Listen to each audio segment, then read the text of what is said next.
Escuelas Radiofónicas Populares del Ecuador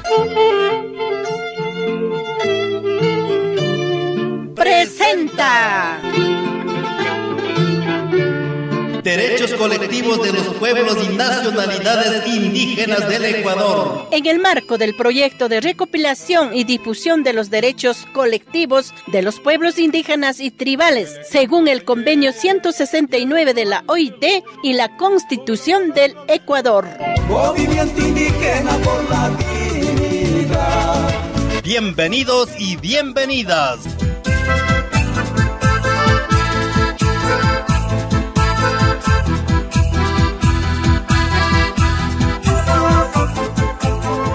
Escuelas Radiofónicas Populares del Ecuador, ERPE, en el marco de recopilación y difusión de derechos colectivos en los pueblos de la gran nación Puruá. Extendemos a nivel regional, a nivel nacional. Estamos con el doctor Raúl Lema, exactamente de lo que acabamos de indicar sobre los derechos colectivos. Uno de ellos es la participación en las decisiones del Estado.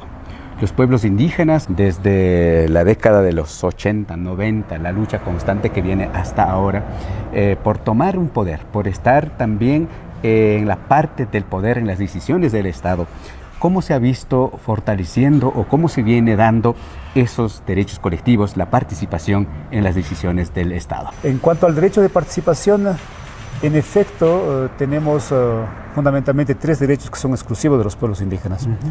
El primer derecho que tenemos es el derecho a la consulta previa, libre e informada, que es parte del derecho de participación que está reconocido no solamente por la Constitución, sino también por los instrumentos internacionales. ¿Qué significa esto? Significa de que cuando el Estado quiera hacer algún proyecto de exploración, de estudio, de explotación y comercialización de los recursos naturales no renovables que están en nuestras comunidades, obligatoriamente tiene que consultar a las comunidades, a las comunas, pueblos y nacionalidades.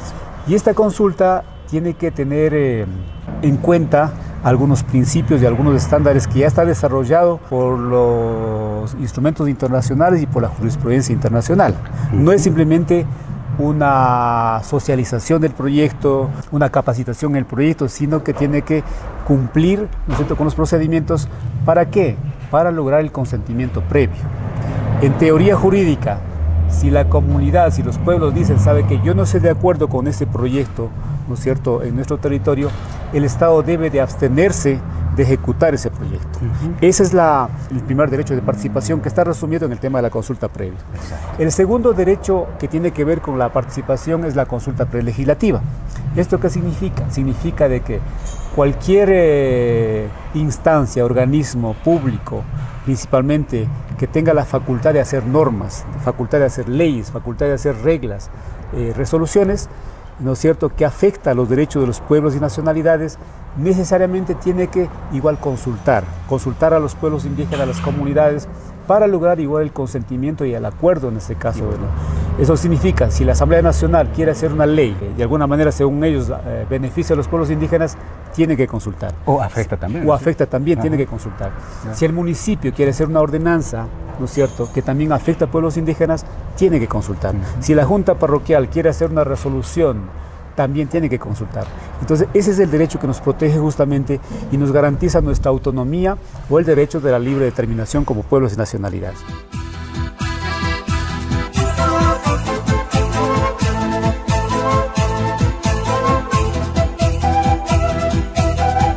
Escuelas Radiofónicas Populares del Ecuador presentó Derechos colectivos de los pueblos y nacionalidades indígenas del Ecuador. En el marco del proyecto de recopilación y difusión de los derechos colectivos de los pueblos indígenas y tribales, según el convenio 169 de la OIT y la Constitución del Ecuador. Movimiento indígena por la dignidad. Con el auspicio del Grupo Mundial Talgao del Gobierno del Estado Salzburgo, Austria.